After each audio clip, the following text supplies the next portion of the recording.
तर आजची तरुणाई सोशल मीडियाच्या गर्केमध्ये अडकलेली दिसून येते। मात्र नाशिकमध्ये राहणाऱ्या चारुदत्त थोरात या तरुणींच्या घरी गेल्यावर आपल्याला आश्चर्याचा धक्का बसल्याशिवाय राहणार नाही।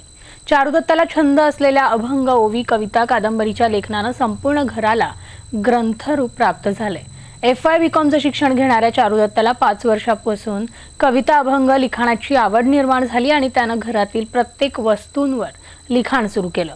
तर आज घरातील अशी एकही वस्तू नाही ज्यावर त्यानं लिखाण केलेलं नाही। घरातील भिंती, सीलिंग, अगदी थेट टीव्ही, घड्याळ, भांडी यांवर सुद्धा त्यानं आपलं लिखाण केलेलं आहे। काव्य विष्णू सदन या नावातच खऱ्या अर्थानं काव्य आहे आणि अशाच प्रकारचं एक जे सदन आहे, एक घर जे आहे ते आपण बघणार आहोत।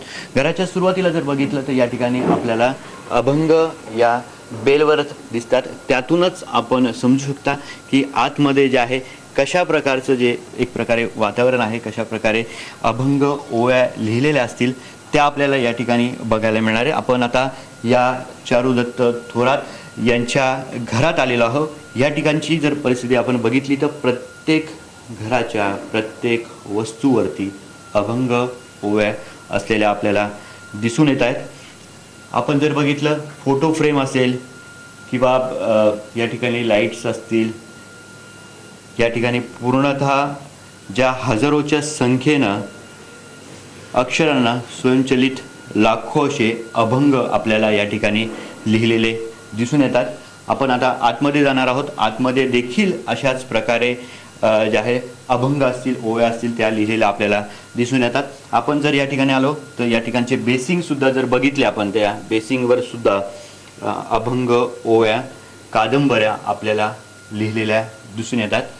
जर हा जो याची जी सुरुवात आहे, चारुदत्त थोरात जे आहे त्यांनी वयाच्या 15 वर्षापासून सुरुवात केलेली आहे। इथं जी तारीख आहे ती तारीख देखील आपण बघू शकतो।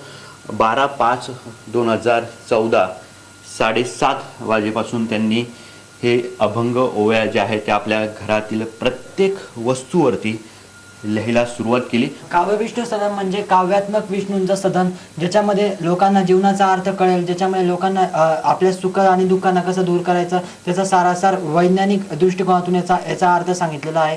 काव्य विष्णू सदनामध्ये जीवनाचा खरा अर्थ प्रतिपादित केलेला आहे। अनेक कादंबऱ्या, अनेक कविता हिंदी, मराठी, इंग्लिशमधून अनेक कविता दिलेल्या आहेत। अनेक आचरण याच्यामध्ये सांगितलेले आहेत। अनेक चक्र सांगितलेले आहेत। तसं तर तो लहानपणापासूनच लिहित होता, पण आम्हाला 2014 पासून याची म्हणजे आम्हाला माहिती झालं की थोडं त्याच्यामध्ये काहीतरी वेगळेपणा आहे किंवा त्याच्या लिखाणात काहीतरी वेगळेपणा जाणवला। आम्ही त्याला म्हणजे थांबवलंही नाही आणि काही आम्हाला त्याची अडचणही आली नाही। आम्हाला उलट आनंदच वाटतो। नक्कीच आपण आई वडिलांच्या प्रतिक्रिया सुद्धा या ठिकाणी बघितलेल्या आहेत। त्यांना कौतुक आहे चारुदत्ताची की अशा प्रकारे त्यांनी ओव्या असतील, कादंबऱ्या असतील किंवा अभंग असतील ह्या लिहिलेल्या आहे आणि त्याच्यातून एक चांगल्या प्रकारचं मार्गदर्शन ते भावी पिढीला करताना आपल्याला दिसून येते। हेमंत बागुलसह कपिल भास्कर, IBN लोकमत, नाशिक।